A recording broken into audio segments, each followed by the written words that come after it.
I thought we were past that at this point, but apparently we aren't. Fighting for his life. The challenges the Ferguson Police Department and community face after an officer is critically injured in a protest. How many of us didn't realize the radical gap in people's lived experiences based on the color of their skin? Harvesting hope. How the unrest after Michael Brown's death transformed into an opportunity for healing and healthy eating.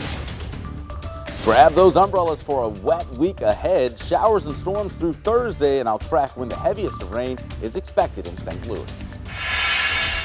Back to school starts today in East St. Louis. The district's hope for the new year, plus what's next for their award-winning cheer team.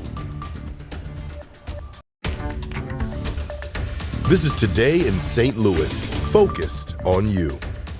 Well, good morning, everyone. It is Monday, August 12th. I'm Michelle Lee. And I'm Sydney Stallworth. Thanks for starting your week with us. But you should know it's going to be a wet one, especially for the first part. Let's get on over to our Anthony Slaughter, who's tracking the rain. Hey, Anthony. Hey, good morning. Yes, you said it right. We've got showers on the way, watching them this morning, and we'll have on and off rain through the entire week, probably until Thursday night or Friday. So we're starting off with cloudy skies here this morning. You can see all of the cloud cover that exists across the sky. So it'll be one of those days with limited sunshine. Numbers today starting off right about near 70 at Lambert, but a lot of 60s elsewhere. We'll go to 74 at lunchtime and 79 the high today. But showers are arriving. We've had some this morning. Another round headed our way just after 7 a.m. That's out towards Columbia right now. That will be with us through the day until about rush hour. We'll track that and the rest of the week's rain coming up. But for now, let's say good morning to Paul Cook and track our roadways. More school buses on the road this morning on the Illinois side, Paul. That's exactly right, my friend. We've got a lot of activity, and it's back to life, back to reality. Some construction, too, from the Illinois Department of Transportation working on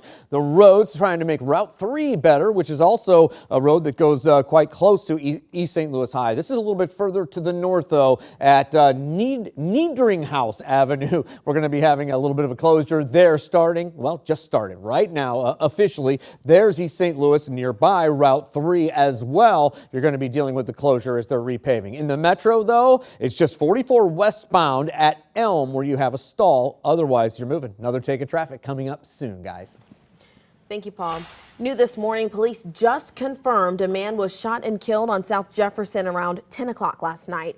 It happened near the intersection with Broadway and South St. Louis City. We're following this very closely, and we'll update you as we learn more. Also this morning, a Ferguson officer is still fighting for his life after being hurt during a clash with a protester. Diamond Palmer is joining us live from the Ferguson Police Department on how a peaceful protest turned destructive. Diamond, what do we know? Well, Michelle and Sydney, as of this morning, Officer Travis Brown is still listed in critical condition with a brain injury. This all happening just 48 hours ago. I want to step out of the way and show you just a few minutes before we came on air this hour, the gates of the Ferguson Police Department actually opened up. This is usually how they look, but because of these clashes, they actually closed the gates following those protests. Now, this incident happened Friday night. That's the same day Michael Brown was killed 10 years ago. Police say it began peacefully but turned destructive as people were destroying property at the police department. One protester charged an Officer Brown as he was running away from police, according to the department. Officer Brown then fell over and hit his head. Both the chief of Ferguson and the former St. Louis County Police chief spoke out about his injury. 10 years later, I got an officer fighting for his life. It's enough, and I'm done with it. I'm hoping and praying that he comes out of this and can get back to work because we need people like him in our community serving in law enforcement. Now, the Ferguson Police Department says the person responsible for this is Elijah Gant of East St. Louis. They say he is being held on a $500,000 bond. But coming up in the next few minutes, we'll break down a community vigil that was originally postponed by the police department, but community members decided to still hold that vigil for Officer Travis Brown. Reporting live here in Ferguson, Diamond Palmer, 5 on your side. Thank you so much, Diamond. Today, Michael Brown's father, Michael Brown Sr., and other advocates will highlight the problems still families are facing, whose kids are impacted by school suspensions and detention centers. There's going to be a program starting at 11 o'clock this morning at the Deaconess Foundation on Vandevener in North St. Louis. And then at noon at that same facility, there'll be a community self-defense class that you could take online or in person. Now, that's not the only way the community is seeking healing. Our Travis Cummings is taking us to a farm in Ferguson, hoping to harvest hope.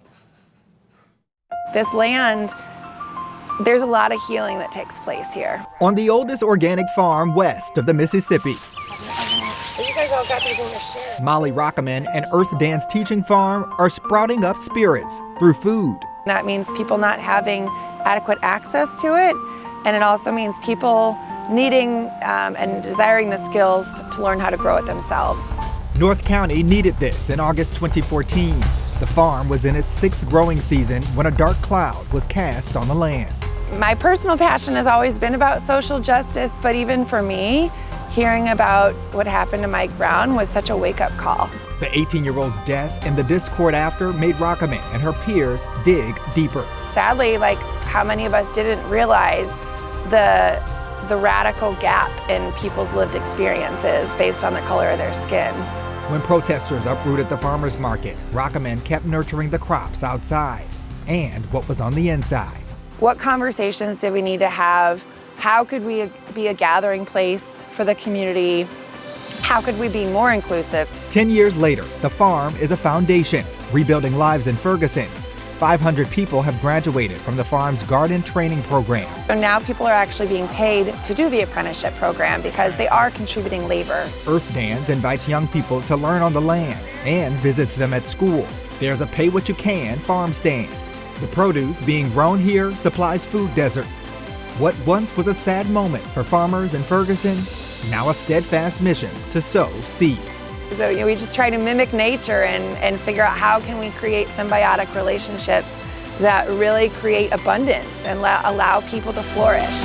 Travis Cummings, Covering Your Side.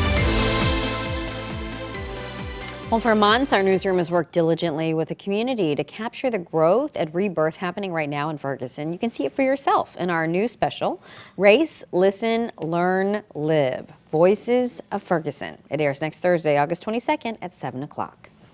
This morning, we do have a heads up for Madison County drivers. IDOT's intersection replacement project starts today in Granite City. Just minutes ago, crews closed down Route 3 between near Rock Road. IDOT expects to reopen the road and intersection by mid-September. All right, well, the bus stop forecast is back after hiatus over the summer, and we're talking temperatures today near 70 degrees to start, but umbrella is a good idea. After 7 a.m., we'll have showers spread through until the early afternoon, a high of 79. It's the first day of school for students and staff here at the East St. Louis School District 189. We got the band, we got the cheerleaders. We'll be right back after the break with the principal of East St. Louis Senior High School. Stick around.